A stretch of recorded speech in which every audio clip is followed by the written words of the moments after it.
Les maths avec Monsieur Roll.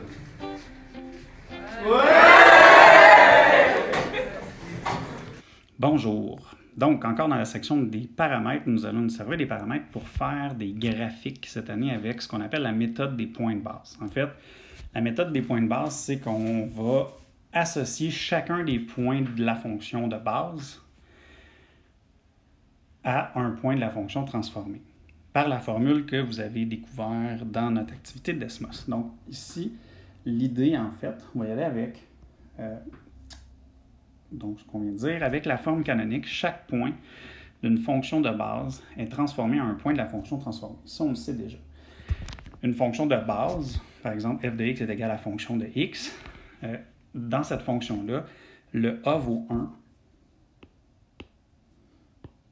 le b vaut 1, x moins 0, donc le h vaut 0, et c plus 0, donc le k vaut 0. Donc pour toute fonction de base, le h et le k valent 0, 0, et le a et le b valent 1. C'est la définition d'une fonction de base. Dans la fonction transformée, bien, on a nos paramètres a, b, h, k. Donc, rappel encore une fois, b et h influence horizontale, a et k influence verticale, donc e influence le x, alors que e influence le y. On connaît déjà notre formule qu'on a trouvée ensemble, et cette formule-là est vraiment importante pour faire les graphiques par cette méthode-là. Tu vas voir, c'est un peu nouveau parce que tu es habitué de faire un graphique en faisant seulement une table de valeurs, mais certaines fonctions, c'est beaucoup avantageux de faire des graphiques avec ça. Ça nous simplifie beaucoup la vie pour aller placer des points. Le concept, en fait, on va faire un exemple avec la parabole parce que c'est la parabole que tu connais présentement.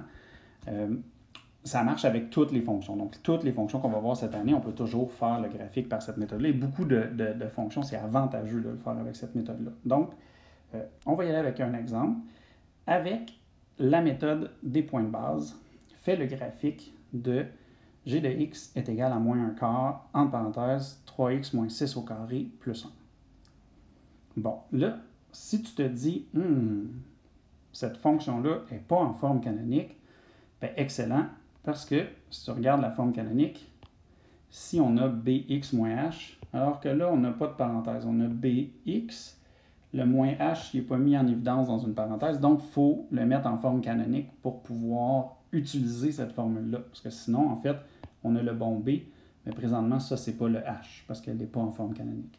Donc, ce qu'il faut faire, c'est mettre un 3 en évidence, ça fait 3 fois x, et 3 fois moins 2, ça va faire 3 fois moins 2, 6. Petit truc, si tu as de la misère avec ça, dans le fond, c'est comme si je mettais un 3 fois, ouvre parenthèse, cette même parenthèse-là, et que chacun des éléments de la parenthèse, je faisais diviser par 3 et diviser par 3. Donc, ça fait x, et ça fait moins 2.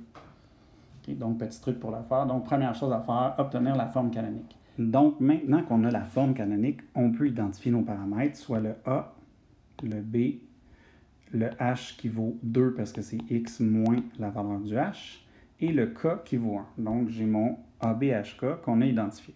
Et là, l'idée, quand je fais la méthode des points de base, c'est que je vais transformer l'équivalent de cette fonction-là. Donc, l'équivalent, mais ce que je cherche, c'est la fonction de base associée, parce que je veux les points de la fonction de base, les points de la fonction de base, que je vais transformer en les points de la fonction transformée. C'est comme si on avait deux tables de valeurs, une à côté de l'autre, vous allez voir après.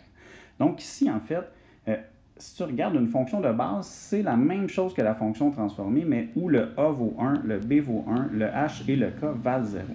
Donc ici, si on met un a de 1, un b de 1, un h de 0 et un k de 0, on retrouve la fonction f de x est égale à x à la 2.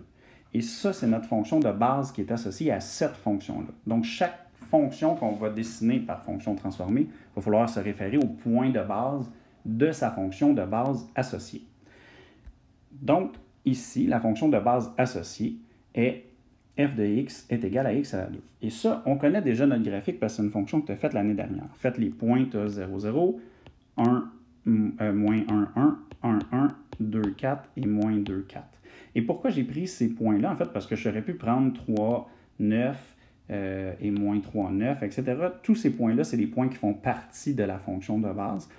Par contre, ce que je veux, c'est prendre les points que j'appellerais les points importants, les points qui reproduisent la forme de cette courbe-là. Ces points-là, si on les transforme, si je les étire comme ça, ou je les fais monter comme ça, tout le monde, ou je prends ma parabole, je la tasse par là, puis je la tasse par là, bien, je déplace une forme qui est ces 5 points-là.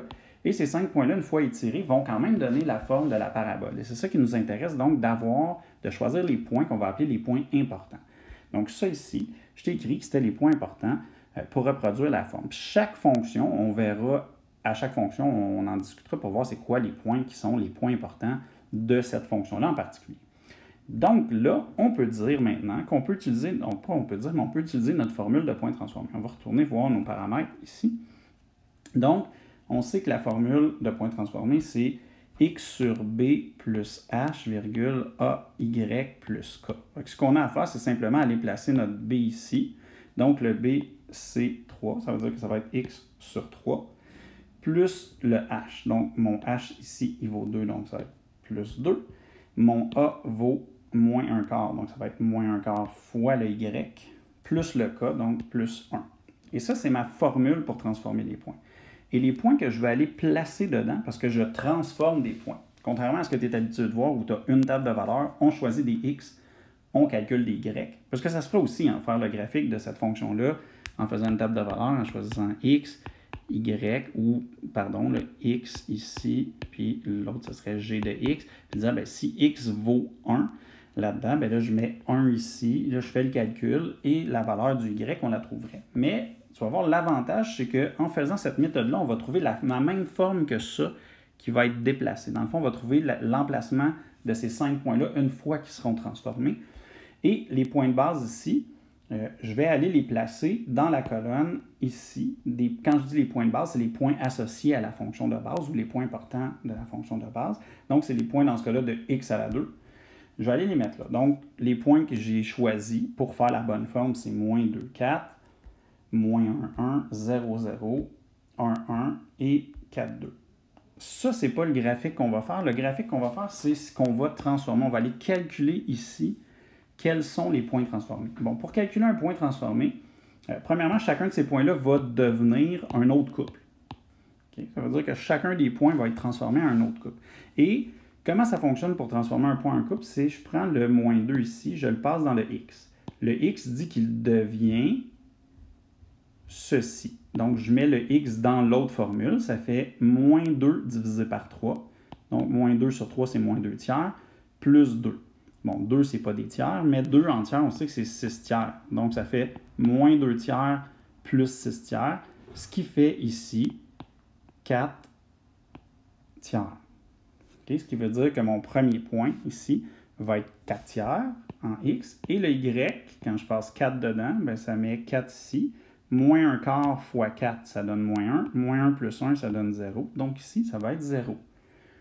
Okay? Et là, on reproduit ça pour chacun des points. C'est-à-dire que lui est devenu lui en le passant dans la formule ici.